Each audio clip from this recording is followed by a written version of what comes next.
மா ஏமா இருமா உரிமைன்னு வந்திருக்கிறல்ல பாவம்.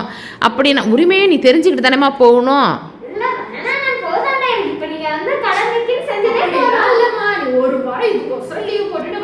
இல்லைம்மா இல்லைம்மா பாவம் கடமை முடிஞ்சிருச்சு. உரிமைக்கு தானே போராடிட்டு வந்திருக்குது. அந்த உரிமையும் வாங்கிட்டு போட்டு நாளைக்கு அப்புறம் தங்கச்சி வருத்தப்படும். நம்ம அண்ணன் பாருங்க உரிமையிலலாம் நமக்கு பங்கு கொடுத்தாங்களான்னு கேட்கும்.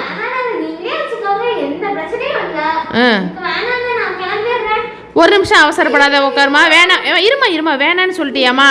உட்காருமா எழுதி கொடுத்துட்டு வேணா போமா எதுவும் வேணான்ட்டு. சரி எழுதி கொடுத்துட்டு போமா எதுவும் வேணாம் அப்படின்னு சொல்லி எழுதி கொடுத்துரு. சரியாம்மா எழுதி வாங்கிக்கங்கம்மா முதல்ல அவட்ட. வாங்கிக்கங்க. அவசரப்படாத உட்காருமா அவசரப்பட்டா எப்படி? அது ஒன்றும் இல்லைம்மா. இந்த வீட்டு பத்திரமும் நாங்கள் வைக்கல, வயல் பத்திரமும் நாங்கள் வைக்கல, நகையும் வைக்கலம்மா. இப்போ கடமையோடு உனைய நாங்கள் வந்து துரத்தியாச்சுமா. உரிமையெல்லாம் எங்களுக்கு தான். என்ன புரிஞ்சிச்சா? புரிஞ்சுதா? எழுதி கொடுத்துட்டல்ல, இனிமேல் நாங்கள் பார்த்துக்குறோம். நீ கிளம்பு. ஒரு வாரம் லீவ் போட்டுக்கிட்டு பாருங்கம்மா. நம்மளே பார்க்க வந்திருக்கான்னு பார்த்தா உரிமைன்னு வந்தா நல்லா ஒரு ஆப்பு வச்சு துரத்தி விட்டோமா. போகட்டும். நீ புத்திசாலிதான் மாமனே, இல்லைன்னா நம்ம தலையிலே மிளகாச்சுப்பா. நானும் பாவம்னு நினைச்சேன். கடைசியில பத்தியா கடன் இருக்குன்னு சொன்னதான் துட்டு கணத்துலயும் காணுன்ற மாதிரி ஓடுறா. ஆனா இப்பதானே தெரியுது சொத்துக்கோசரம் தான் வந்திருக்கானே. இதுலயே தெரிஞ்சு போச்சு பாவம் மனசு எப்படி இருக்குன்னு. அவ அந்த அம்மாவையும் இந்த அண்ணனையும் தேடி வரலப்பா, நம்ம கிட்ட இருக்கிற சொத்து தேடிதான்ப்பா வந்திருக்கா. அம்மா நியாயமா வந்திருந்தா நானே கொடுத்துருப்பாம்மா. அதனாலதாம்மா இந்த மாதிரி பண்ணிட்டேன். நீங்க ஒன்றும் வருத்தப்படாதீங்கம்மா. உங்களுக்கு ஒன்றும் மன கஷ்டம் இல்லையம்மா?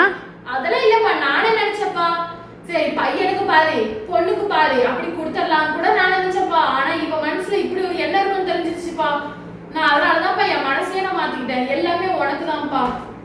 அம்மா எனக்கு வேணுங்கிறதுக்கோசரம் நான் எல்லாமே இப்படி சொல்லலாமா.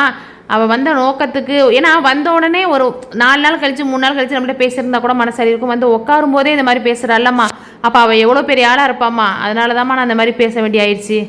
சரிப்பா விடுப்பா, நீ எதுவுமே வருத்தப்படாதப்பா. அவள் அப்படிதான், நம்ம எனக்கு தெரிஞ்சிருச்சு. இனிமே நம்ம வருத்தப்பட்டு என்ன பண்றது? நம்ம 2 பேர் தான். ஸோ இனிமே எல்லாத்தையும் விட்டுருப்பா. அவள் என்ன போல அவள் வாழ்க்கை விடு. சரிம்மா சரி வாங்க நம்ம சாப்பிட்டுட்டு படுப்போம்மா. நேரம் ஆகுது. சரி வாங்க. ஓகே ஃப்ரெண்ட்ஸ், இந்த வீடியோ உங்களுக்கு பிடிச்சிருந்தா லைக் பண்ணுங்க, ஷேர் பண்ணுங்க, கமெண்ட் பண்ணுங்க, சப்ஸ்கிரைப்